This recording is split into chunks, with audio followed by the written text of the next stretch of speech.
आज आपल्याला सुरू करायचं आहे ते म्हणजे वर्णसंधी. तर संधी म्हणजे सरळ सरळ जोड शब्द, पण दोन शब्द कुठून जोडले जातील तर त्यांच्यातले वर्ण जोडले जातील, लक्षात ठेवायचं. म्हणून संधीची एक व्याख्या सरळ सरळ विचारतात, तर संधी म्हणजे काय? तर संधी म्हणजे सांधणे किंवा जोडणे. दोन शब्दांना एकत्र आणायचं त्यामध्ये, आणि त्यातले पण वर्णांना महत्व द्यायचंय. दोन वर्ण जोडून तो नवीन शब्द तयार होतो. मग संधी म्हटलं की संधीचे प्रकार त्यात पाहिलं तर सर्वात पहिले येतो तो म्हणजे स्वर संधी. यामध्ये दोनही म्हणजे स्वरापुढे स्वर येऊन नवीन स्वर तयार होतो. नवीन म्हणजे तो काही वर्णमालेच्या बाहेरचा नसतो, वर्णमालेतलाच गृहीत धरावा आपण. झालं स्वर संधी. यामध्ये बघा, स्वरापुढे स्वर येऊन तयार होणारी संधी, तिला आपण स्वर संधी म्हटलेलं आहे. स्वराच्या पुढे स्वर येणं आवश्यक आहे. समजा एक उदाहरण घेतलंय मी, तर हिम अधिक आलय समजण्यासाठी देतोय. या दोन शब्दांना जोडायचं असेल तर कसं जोडायचं? तर पहिला जो शब्द आहे, तर पहिला शब्द हा इकडून जोडला जाणार नाहीये, तो इकडून जोडला जाईल. म्हणजे याच्यातला शेवटचा वर्ण कोण आहे?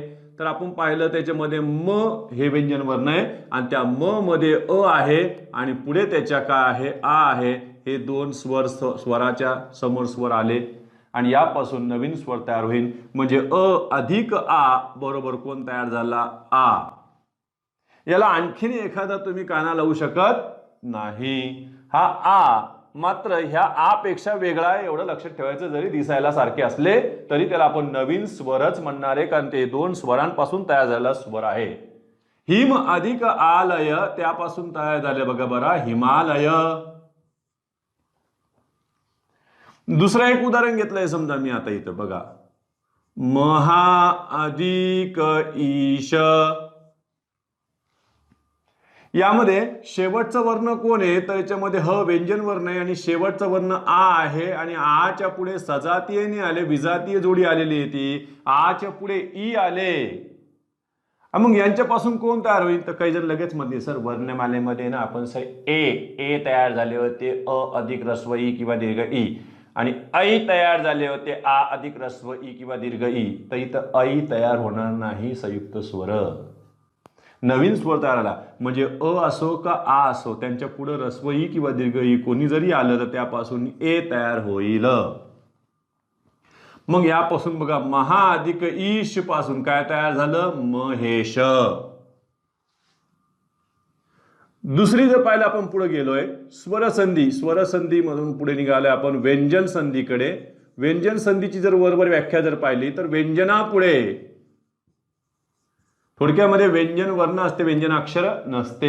व्यंजनापुढे व्यंजन किंवा स्वर येऊन तयार होणारे संधी, तिला व्यंजन संधी म्हटलेलं आहे. यामध्ये समजा मी उदाहरण घेतले बघा बरं, दिक अधिक विजय. बघा इथं व्यंजन वर्ण आहे, हे व्यंजन अक्षर नाही, याच्यामध्ये अ नाहीये, स्वरच नाही याच्यामध्ये. क चा पाय मोडलेला आहे, क च्या पुढे इथं बघा बरं हे. आता सांगा, हे व च्या आधी ई आहे का? काहीचा हा पण गोंधळ असतो की नेमकी वर्ण कोणता आधी आला. काहींना असं वाटतं की ई अधिक व आहे का व अधिक ई आहे. दिसतो हा सोपा, पण त्याच्यात गोंधळ होतोच ना. याच्यामध्ये बघा, व च्या आधी ई आहे असं वाटतं का? सर वेलांटी इकून आली होती सर, वेलांटी तिकून असती तर आम्ही हे घेतला असता सर, आणि ती दीर्घ ई घेतली असती सर, आम्हाला कळतं तेवढं. मग माझं म्हणणं आहे की जर एखादा आता हे वय आणि त्याला जर असं उ खालून आलं असतं, मग काय खालून लावलं असतं का आपण? इकडून आलं असतं तर वर लावले असते का?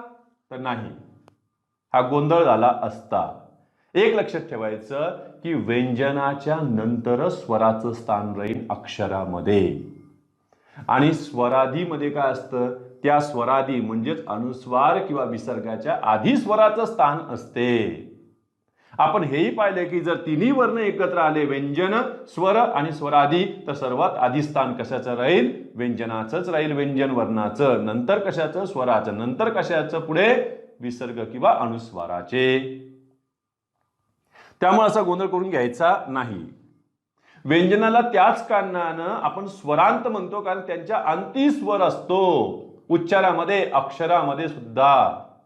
दिक अधिक विजय. मग काय झालं, हे अरे क पुढे कोण आलेले, इथे व आलेले आणि हे रस्व ई याच्यात मिसळलेले आहे.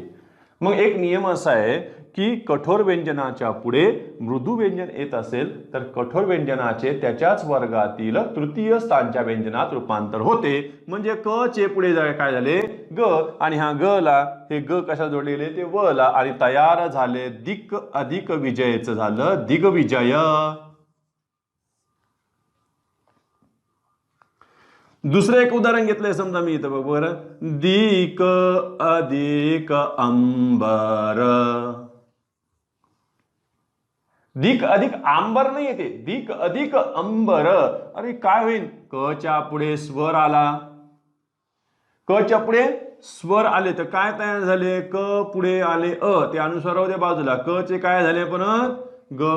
मग काय झालं, दिक अधिक अंबरचं झालं दिगंबर.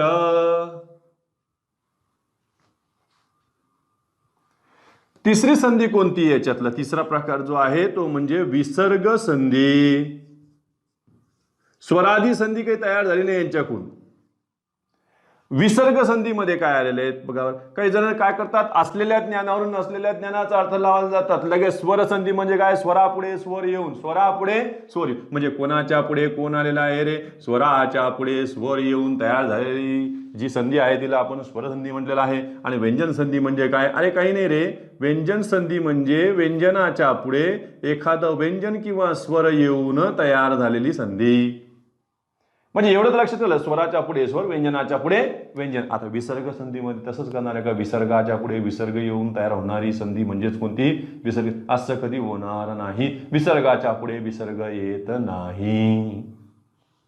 मग काय झालंय बघा बरं, विसर्ग संधी, विसर्गा पुढे व्यंजन. आता ते व्यंजन कठोर असू शकतं किंवा मृदू असू शकतं. बघा, विसर्गा पुढे व्यंजन किंवा स्वर येऊन तयार होणारी संधी, ती झाली विसर्ग संधी.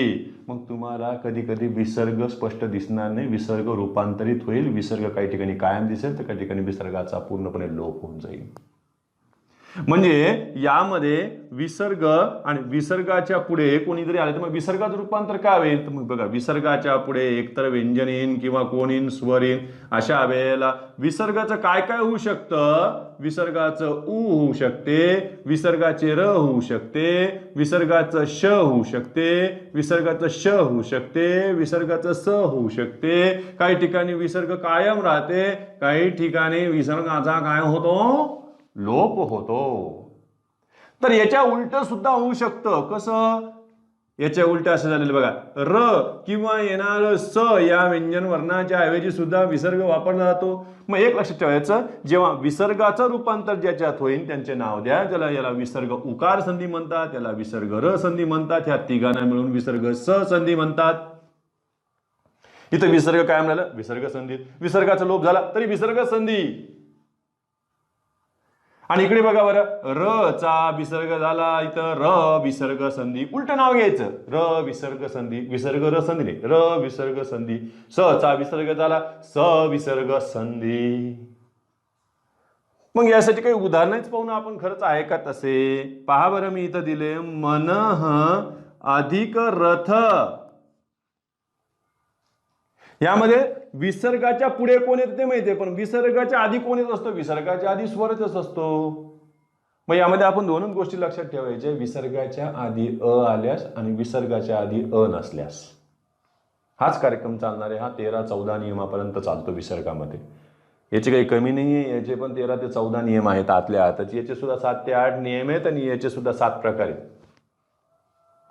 तुम्ही म्हणता ह्याचाही कार्यक्रम चालणार आहे वाटतं 8-9 दिवस, मग तेच चालणार आहे. हेच मेन प्रकार आहेत. आपल्या काय वाटतं म्हणजे प्रकार झाले किती सर? 9 दिवस झाले. 9 दिवसामध्ये फक्त एकच प्रकार झाला, तो म्हणजे कोणता? वर्णमाला. पण वर्णमाला जरी पाहिलं त्याच्यामध्ये बारकावे किती होते तो पण विचार करायचा. तो काय एकाच दिवशी सगळे व्हिडिओ पाहून समजणार नाहीये. थोडं थोडं थोडं थेंबे थेंबे तळे साचे, तसंच ज्ञानाचं असते. चला, मन आधी करत मध्ये काय झालं सर? विसर्गाच्या आधी याच्यामध्ये अ आलेले आहे आणि पुढे र हे मृदू व्यंजन आलेले आहे. मग काय झालं? विसर्गाच्या आधी कोणे अ आणि विसर्गाच्या पुढे मृदू व्यंजन. विसर्गाचा काय झालं? उ. उ आधीच्या अ मध्ये मिसळला, दोघं तयार झाले ओ. आणि मग तयार झाला मन अधिक रथच तयार झालं मनोरथ. मन अधिक रंजनचं काय? मनोरंजन. अधः अधिक वदनच अधोवदन. नमः अधिक नमःच नमो नमः. यशः अधिक धनच यशोधन. हे आपण पुढे उदाहरण पाहणारच आहोत. आणखी एखादं उदाहरण पाहू ना. चला, दू अधिक जन. आता काय करायचं सर याचं? इथं पण ओ करायचं का? नाही. आणि विसर्गाच्या आधी अ आलेले होते, इथं विसर्गाच्या आधी अ आलेले नाही. चला, मग विसर्गाच्या आधी कोण आलेले? उ आलेले आहे, अ नाही. आणि विसर्गाच्या पुढे मृदुव्यंजन ज आले, तेव्हा विसर्गाचा काय झाला? र. आणि हा र रफाळच्या रूपात कोणाच्या डोक्यावर जाऊन बसला? जच्या. आणि तो शब्द तयार झाला दुर्जन. तसंच तुम्ही पुढे पुढे वाढवत जाऊ शकता. बघा बरं, नी अधिक तेज. तुम्ही सहज वाचू शकता. नी अधिक तेज, नी तेज. नी तेज नाही, निस्तेज. स वाचलं तुम्ही, श पण नाही, स. निस्तेज. बघा बरं, म्हणजे विसर्गाचं काय झालं तर लगेच तुम्ही तयार केलं निस्तेज. मी इथं दिलं असतं बघा, दू अधिक काळ. काय करणार? दुष्काळ. दुष्काळ नाही, काय होईल त्याचं? दुष्काळ. कोणता श होईल? हे दुष्काळ. मी इथं दिलं असतं दू अधिक चिन्ह. काय दिलं असतं? दुष्चिन्ह. म्हणजे इथे स आले आणि इथे काय आले? षटकोनाचे श आले, दुष्काळ. आणि इथे काय आले? शहामृगाचे श आले आणि तयार झाले दुष्चिन्ह. असे आणखीन आपण उदाहरणं नंतर पाहणारच आहोत.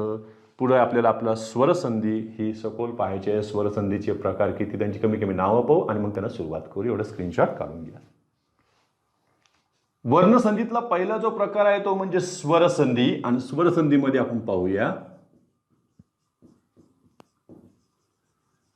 यात आत्ताच पाहिले आपण की स्वराच्या पुढे स्वर येऊन तयार होणारी संधी. कधी कधी स्वराच्या पुढे स्वर येऊन सुद्धा अर्धस्वर तयार होतो, म्हणजे आधीच्या स्वराचं रूपांतर अर्धस्वरात देखील झालेले याच्यात आढळते. स्वरसंधीचे जर तुम्ही प्रकार घ्यायचे ठरवले तर त्यामध्ये संस्कृतातले 5 आहेत आणि 2 मराठीतले आहेत. म्हणजे 5 नावे संस्कृतातून आलेली आणि 2च नावे फक्त मराठीतली आहेत. संस्कृतातून आलेलं बघा, कारण मूळ हे संस्कृतातलाच उगम आहे. कारण संस्कृत ही जननी आहे कशाची? मराठी. आणि म्हणून संस्कृतातूनच हा संधी प्रकार मराठीत आलेला आहे. तसंच तो हिंदीत देखील गेलेला आहे. मग आता संस्कृत आलेला पहिला प्रकार कोणता याच्यामध्ये? तर पहिल्याचं नाव आहे बघायचं दीर्घत्व संधी. दीर्घत्व संधीलाच ते दीर्घादेश म्हणतात. आदेश म्हणजे रूपांतर. आणि दीर्घत्व संधीमध्ये सजातीय स्वरांचा उपयोग होतो, म्हणून या संधीला सजातीय संधी देखील म्हणतात. 3 नावं मिळाले. आणि तसंच आपण एक पाहिलेलं आणखी बघा की स्वराला अच देखील म्हणतात आणि म्हणून याला अच संधी असं नाव सुद्धा दिले गेलेलं आहे. संस्कृतीचा पाय म्हणून दिला जातो. स्वर संधी म्हणजेच काय? अच संधी. त्याचे पर्यायी नाव सुद्धा आम्हाला माहित असले पाहिजे. एक प्रकार दीर्घत्व संधी, त्यालाच आपण काय म्हटलंय? सजातीय संधी. म्हणजे सजातीय स्वरांपासून तयार होईल. उदाहरणार्थ अ आच्या पुढे अ आ आले तर आस तयार होईल. रस्वई किंवा दीर्घ ईच्या पुढे रस्वई किंवा दीर्घ ई आलं तर दीर्घ ईस तयार होईल. रस्व उ किंवा दीर्घ उ आले तर दीर्घ ऊस तयार होईल. म्हणजे सजातीय स्वरच तयार होईल. एक दुसरे जे आलेले आहे त्याच्यामध्ये दुसऱ्याचं नाव आहे गुणादेश. याच्यामध्ये विजातीय स्वरांचं आगमन आहे. म्हणजे या गुणादेश मध्ये जर पाहिले तर तुम्हाला ए, ओ आणि अर असं तयार होताना दिसेल. आणि सजातीय संधीमध्ये सजातीय स्वर कोण आहे तर त्याच्यामध्ये आ, त्याच्यानंतर दीर्घ ई, दीर्घ उ हे तयार होताना दिसतील, संधीमध्ये दिसतील. संधी म्हणजे तयार होणारा नवीन शब्द, ज्याला आम्ही जोड शब्द म्हणतो. मग आता गुणादेश झाला. तिसरा जो आलेला आहे त्याच्यामध्ये गुणात वृद्धी होईल, म्हणजे ह्या ए च आई होईल आणि ओ च औ होईल असं इथं चालेल. नंबर 3 ला त्याला वृद्ध्यादेश हे नाव मिळाले. गुणात वृद्धी होईल, ए च आई आणि ओ च औ. त्यातला चौथा जो प्रकार येईल तो म्हणजे यन स्वरांचं आगमन, म्हणजेच स्वराचं रूपांतर अर्धस्वरात होईल, त्याला आपण यनादेश म्हणतो. यनस्वर, यनादेश.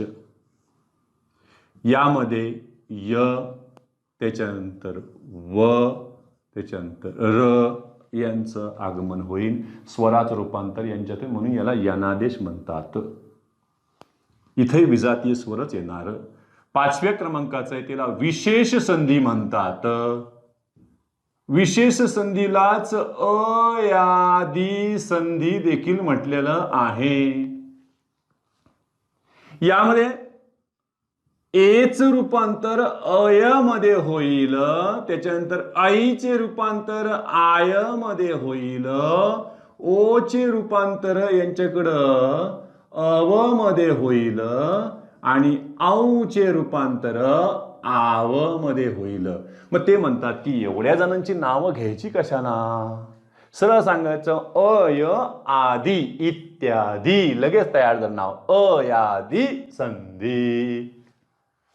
बघा यांच्याहून सुद्धा आपण संधीमध्ये यांचा जर तुम्हाला उपस्थिती दिसली तर ही संधीची नावं तयार होतील. आणि आ, ए, ओ दिसले तर सजातीय. एक लक्ष ठेवायचं, 2, 3, 4, 5 म्हणजे गुणादेश, वृद्धादेश, यनादेश, विशेष संधी यांच्यामध्ये विजातीय स्वर वापरले जातात. आणि फक्त पहिल्याच क्रमांकाचं जिथं सजातीय स्वरांचा उपयोग आहे.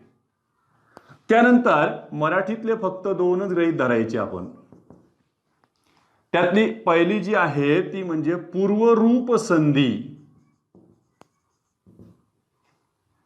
कारण संस्कृतामध्ये काय म्हणते का की स्वरांचा लोप केला चालला नाहीये, एक स्वर दुसऱ्या स्वरामध्ये मिसळतो आणि नवीन स्वर तयार होतो किंवा अर्धस्वर तयार होतो. यामध्ये काय झालं, पूर्वरूप संधीमध्ये 2 स्वर तर आपल्याकडे आहेतच ना हो, एक स्वर आणखीन एक स्वर. जो आधीचा आहे त्यांनी त्याला पूर्व नाव दिले आणि जो नंतरचा आहे त्याला त्यांनी पर नाव दिले. पर म्हणजे दुसरा, पूर्व म्हणजे आधीचा. परला आपण उत्तर देखील म्हणू शकतो. आहे पूर्व स्वर ते उत्तर स्वर. यामध्ये काय होतं, पूर्वरूप संधीमध्ये पूर्व स्वर कायम राहतो आणि इकडचा स्वराचा काय होतो, लोप होतो. उदाहरण कळण्यासाठी दिलं, समजा मी इथं बघा बरं, हेला वाचा, खिडकी अधिक आत, याच्यापासून काय तयार होईल, खिडकीत. खिडकीत याचा अर्थ काय झालं, खिडकी मधलं ई तुम्ही तसंच ठेवलं, आच मात्र लोप केला आणि ते फक्त त प्रत्यय जोडले आणि तयार झाला शब्द खिडकीत. झाली पूर्वरूप संधी. पूर्वस्वर कायम. काय म्हणते, काही नाही रे, पहिला शब्द जसा तसा ठेवला त्यांनी, पहिला शब्द जसा तसा ठेवला की समजायचं पूर्व, दुसरा शब्द जसा तसा राहिला तर समजायचा काय, पर. ठीक तसं समजा, पण उत्तर काढा पुढे येईन तेव्हा. चला दुसरं, पररूप संधी. याच्यामध्ये पण बघा बरं, पूर्वस्वर आहे, परस्वर आहे, याच्यामध्ये याचा काय होईल, लोप होईल, हे कायम राहील. समजा मी इथं घेतलं बघ बरं, करून. खरंच आहे काय ही पररूप संधी, फोडून बघा बरं त्याला. चला फोडूनच दाखवतो ना, मग करू आपण संधी. बस त्याची, कर अधिक ऊन.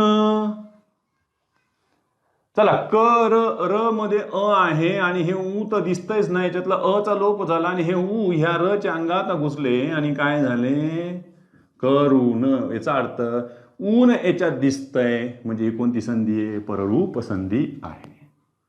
अशाच प्रकारे आता आपल्याला एक एक संधी यातली घ्यायची आहे. पहिलं आपण कशाकडे जाऊ, दीर्घत्व संधीकडे. पुढे स्क्रीनशॉट काढून घ्या, परत येऊ. पहिलाच जो प्रकार आहे तो म्हणजे दीर्घत्व संधी. याला आणखीन एक नाव दिले होते आपण, सजातीय संधी. सजातीय स्वरांचा वापर. दोन स्वरांपासून, आता याचा त्याच्यामध्ये उल्लेखच करून टाकून आपण, दोन सजातीय स्वरांपासून. बघा, दोन सजातीय स्वरांपासून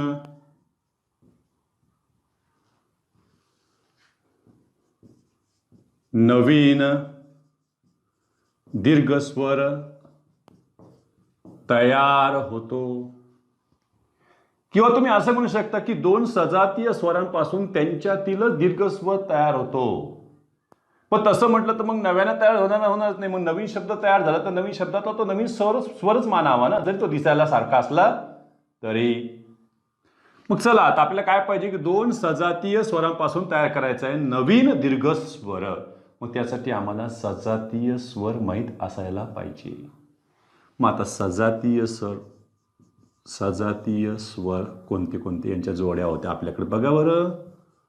अ, त्याच्यानंतर आ, ई,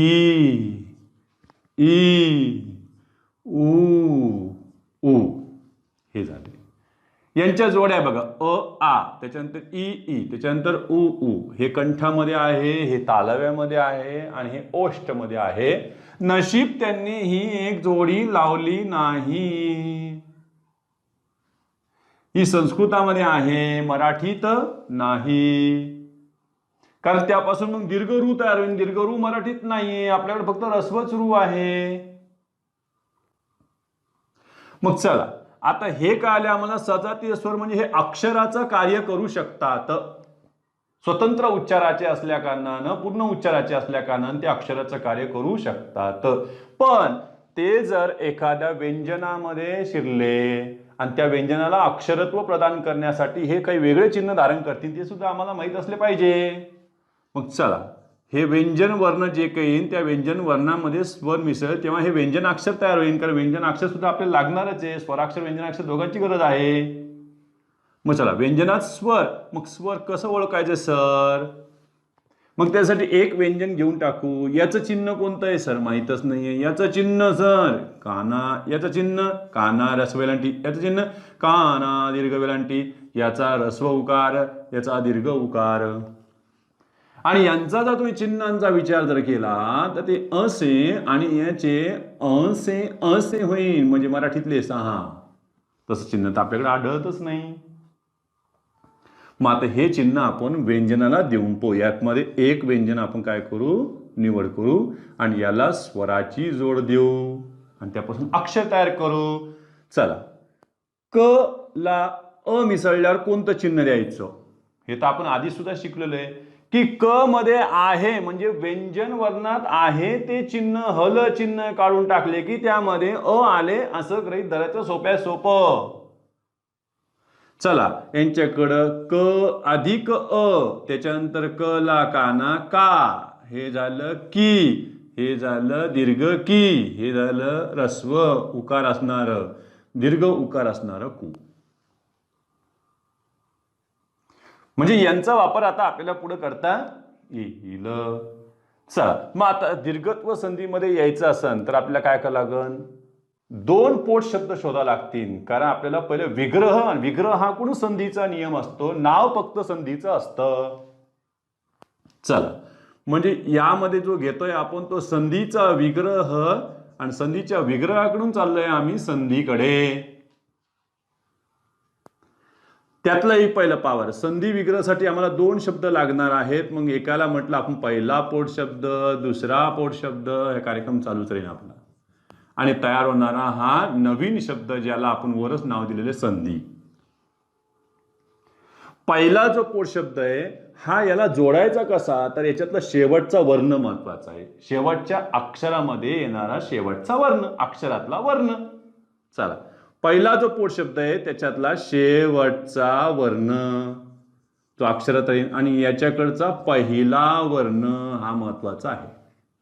साहजिकच आमच्याकडे शेवटचा वर्णही स्वर राहील आणि पहिला वर्ण पण स्वरच राहील, कारण स्वराच्या पुढे स्वर येऊन तयार होते स्वर संधी. त्यातल्या त्यात हा शेवटचा वर्ण कसा असला पाहिजे, आपल्याला सजातीय स्वरांची संधी करायची. म्हणजे काय करायचं, दोन सजातीय स्वरांपासून तयार होणार आहेत ते. म्हणजे बघा, शेवटचा वर्ण यांच्यामध्ये कोण असणार आहे, तर स्वर असणार आहे आणि स्वर हा व्यंजनात मिसळलेला असणं आपल्याला याचा विचार करायचा आहे.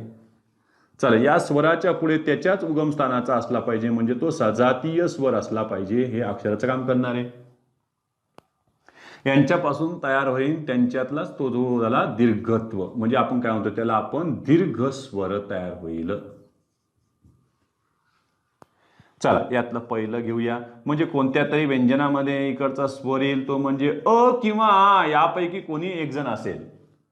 मग पुढे परत सजाती आणायचं म्हणजे कोण आणायचं, अरे दुसऱ्या पण पोट शब्दाच्या सुरुवातीला अ किंवा आच असतील आणि यांच्यापासून तयार होईल आ. कोण तयार झालं यांच्यापासून, आ. मग आ म्हटलं तर याच्यामध्ये एकूण 4 जोड्या व्हायला लागल्या. ह्या दोघांच्या मिळून किती जोड्या होतील, 4 जोड्या होती ना. त्यातलं पहिलं घेतलं आपण, बघ बरं, अ अधिक अधिक आ. बघा, ह्या अ च्या पुढे पहिले हे अ आले, नंतर ह्या अ च्या पुढे हे आ आले. आता काय होईल, आ च्या पुढे अ, आ च्या पुढे आ.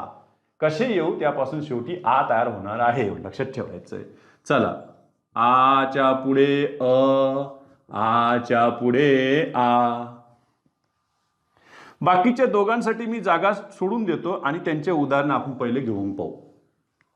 एक एक दोन दोन उदाहरण आपण यांचे संकल्पना स्पष्ट होण्यासाठी घेऊया. झालं पहा, मी जर इथं घेतला शब्द सूर्य अधिक अस्त. काय म्हणते सर, हे तिथं जोडाक्षरी जरी असलं तर याचा शेवटचा वर्ण कोण आहे, तर स्वर आहे, र य अ. म्हणजे बघा, सूर्य अधिक अस्त मध्ये अ अधिक अ बरोबर तयार झाला आ आणि शब्द तयार झाला सूर्यास्त. दुसरा शब्द घेतलाय आपण छात्र अधिक आलय. काय दिसतंय छात्रमध्ये, सर अ आहे, अ च्या पुढे आ आले, त्र नाही, अ च्या पुढे आ आले आणि परत आ तयार झाले, शब्द तयार झाला छात्रालय. तिसरा शब्द घेतला, बघा बरं, विद्या अधिक अर्जन. काय काय दिसतंय याच्यात सर, विद्यामध्ये आ आहे आणि पुढे अ आलेले, आच्या पुढे अ आलेले, परत आज तयार झाले.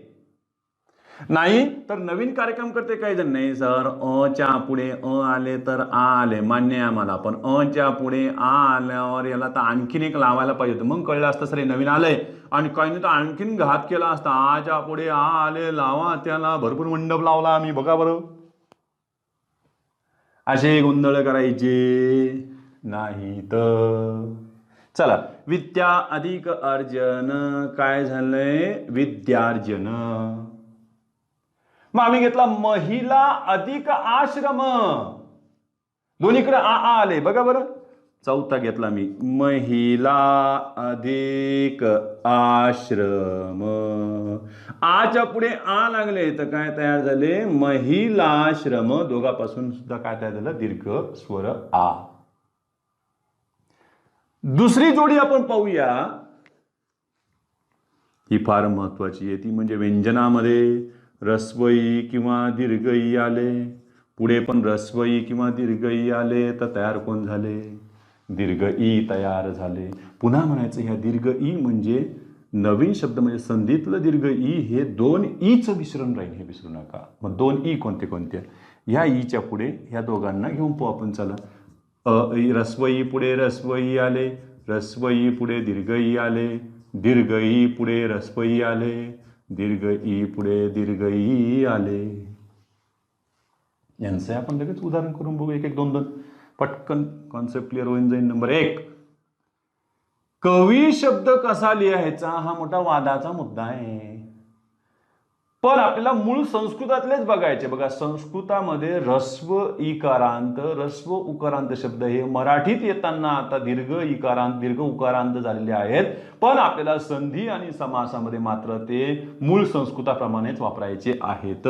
म्हणजे कोणी म्हटलं की सांग रे हे तू कवी असं घेशील का कवी असं घेशील संधीमध्ये, तर आपल्याला हे घ्यायचं नाही.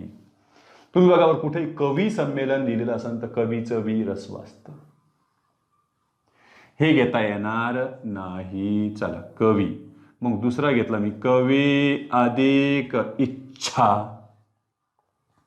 बघा हे जोडाक्षराच्या उच्चाराचा आघात ह्या ईवर होतो म्हणून त्या ईला दीर्घ होण्याची गरज राहिली नाही, ते उच्चारानं दीर्घ झालंय. कवी अधिक इच्छा. मग काय झालंय सर, याच्यामध्ये वेलांटी इकून हे ऱ्हस्वई अधिक ऱ्हस्वई, त्याच्यापासून तयार दीर्घई आणि ते तयार झालं बघा बरं कविच्छा. आता वी दीर्घ झाला कशामुळं, दोन ई एकत्र आल्यात. म्हणजे यांचा विग्रह जरी करायची वेळ आली तरी तुम्हाला हे असंच करावे लागेल. कवी अधिक इच्छा, ऱ्हस्वई अधिक ऱ्हस्वई. त्याच्यानंतर दुसरं घेतलंय मी कवी अधिक ईश्वर. आता काय सांगा सर, ऱ्हस्व ईच्या पुढे दीर्घ ई आले तरीही ही दीर्घ ईच तयार होईल आणि त्यापासून शब्द तयार झाला कवीश्वर.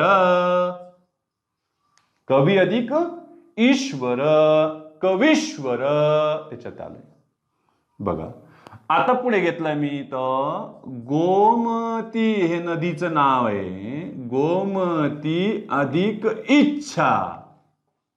आता तिसरी जोडी दिसती सर, दीर्घ ई अधिक ऱ्हस्व ई, दीर्घ ई अधिक ऱ्हस्व ई, तयार झालं दीर्घ ईच. म्हणजे काय झालं शब्द गोमतीच्छा. शेवटचं घेतलंय मी याच्यामध्ये बघा बरं शब्द पार्वती, जिला आपण सती देखील म्हणतो, पार्वती अधिक ईश. मग यापासून बघा दीर्घ ई अधिक दीर्घ ई तयार काय झालं, दीर्घ ईच तयार झालं की नवीन तयार होणार नाही, पार्वतीश म्हणजे शंकर. आणि आता शेवटचे बघायचे आपल्याला, त्याच्यामध्ये कोण कोण आहेत पहा बरं. सर व्यंजनामध्ये ऱ्हस्व अधिक दीर्घ उ, पुढे आलं ऱ्हस्व अधिक दीर्घ उ, तयार कोण आणि दीर्घ हू. मग आता यांच्यापासून जोड्या तयार करा ना. चला या दीर्घ उ म्हणून बघा, ऱ्हस्व अधिक ऱ्हस्व, ऱ्हस्व अधिक दीर्घ, दीर्घ अधिक ऱ्हस्व, दीर्घ अधिक दीर्घ. त्यातला सी क्रमांकामध्ये समजा मी पहिलंच घेतलंय पहा बरं, गुरु अधिक उपदेश. याच्यामध्ये बघा र मध्ये उ आहे, ऱ्हस्व उ आहे, उपदेशचं उ आहे, दोघांपासून तयार झालं दीर्घ उ आणि शब्द तयार झाला गुरुपदेश. गुरु अधिक उपदेश. आता मराठीत गुरु हा दीर्घ उकाराने शेवट होतो, संस्कृतात मूळ संस्कृत ऱ्हस्व आहे. कारण संस्कृतमध्ये त्याला दीर्घ रू जर घेतले तर त्याचा अर्थ प्राणी किंवा जनावर होतं, गुरु त्या अर्थाने. मग गुरु अधिक उपदेश काय झालंय गुरुपदेश. दुसरं घेतलं आपण पहा बरं, गुरु अधिक उरु. काय मध्ये काय नवीन आलं आता हे, ऱ्हस्व उ अधिक दीर्घ उ, उरु म्हणजे मांडी, गुरुची मांडी, गुरु अधिक उरु. काय होईल सांगा बरं, हे पण ऱ्हस्व उ, हे दीर्घ उ तयार झालं गुरुरु.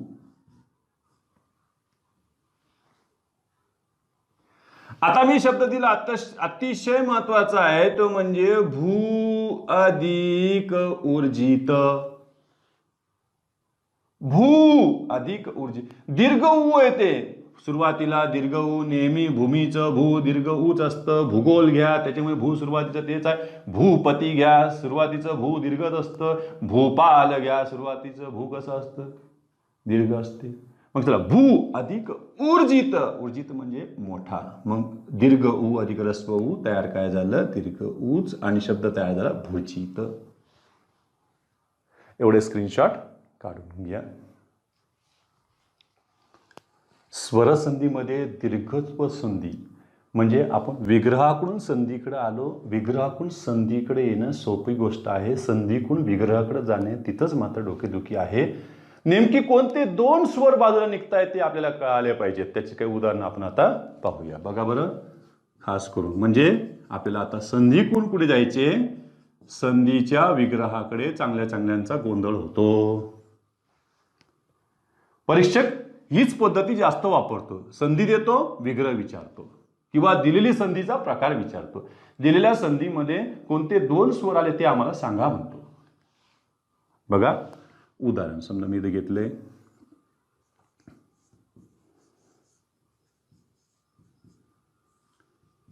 याचा विग्रह करायचा आहे. मुनिच्छा.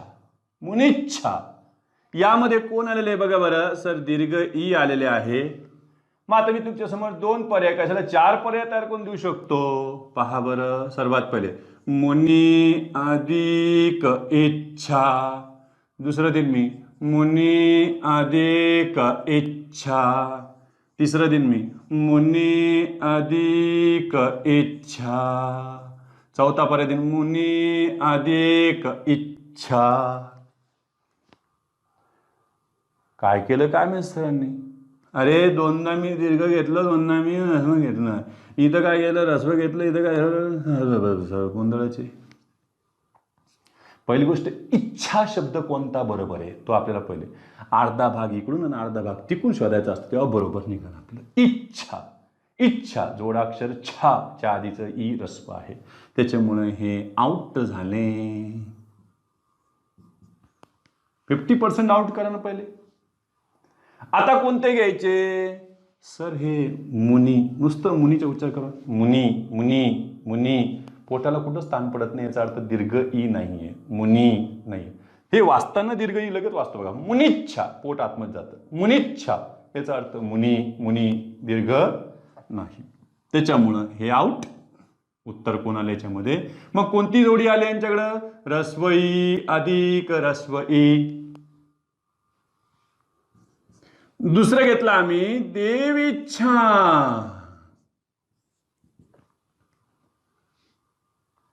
काय लगेच पहिलाच पर्याय घेते, देव अधिक इच्छा. गेला घरी. मला सांगा, देव अधिक इच्छा म्हटलं तर इथं अ आले, इथं ऱ्हस्व ई आले. अ अधिक ई यांच्याकडे आहे का. इथं तर दीर्घ ई आहे. ते देवेच्छा आहे का देवीच्छा आहे, तर देवीच्छा आहे. म्हणजे याच्यामध्ये दीर्घ ई आहे, त्याच्यातून दोन ई बाहेर पडणार. मग काय म्हणतील, इथं कसं सर दीर्घ ईचं काय घेतलं होतं, ऱ्हस्व घेतलं होतं. आपण पण तसंच करू, देवी अधिक इच्छा. हे होईन का बरोबर, हे सुद्धा होणार नाही. देवीच हे बी ऱ्हस्व तेव्हाच होईन जेव्हा तुम्ही असे शब्द लिहिता ना, देवी दास. जसं काली सुद्धा आपण ऱ्हस्व केव्हा लिहू, जेव्हा आपण लिहू कालिदास. एरवी काली शब्द लिहायचा तो दीर्घ इकारांत असतो संस्कृतमध्ये. देवी सुद्धा दीर्घ इकारांत आहे, जसं नदी सुद्धा तसंच आहे. मग काय आहे बघा, देवी अधिक इच्छा. हे चुकलेलं आहे, बरोबर कोण त्याच्यामध्ये. मग जोडी कोणती आली, दीर्घ ई अधिक ऱ्हस्व ई, देवीच्छा. तिसरा शब्द दिला आम्ही तुम्हाला, वाचा. हा काय आहे, महेंद्र. लगेच बाहुबली म्हणू नका, ते महेंद्र आहे. मग चला, महा अधिक इंद्र की मही अधिक इंद्र. हे दोनच पर्याय तुमच्या समोर दिलेले बस.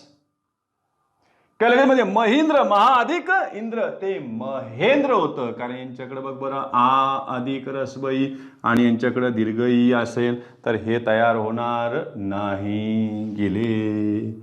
मग हेच झालं बघ बरं, दीर्घ ई अधिक ऱ्हस्व ई तयार काय झालं, महेंद्र.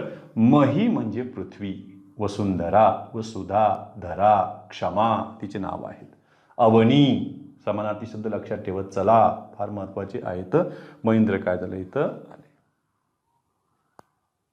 तर यानंतर उद्याच्या तासाला आपण पुढचे शब्द पाहूया. म्हणजे एकदाच मी फळ्यावर सगळे लिहून ठेवून, मला जे जे वाटतात अवघड अवघड अवघड अवघड अवघड मला वाटणारे म्हणजे मी थोडक्यात तुमच्या विचारानं अवघड वाटणारे तसेच मी शब्द ठेवणार आहे आणि त्यांची आपण प्रॅक्टिस करूया. ठीक आहे, तो पण थांबूया.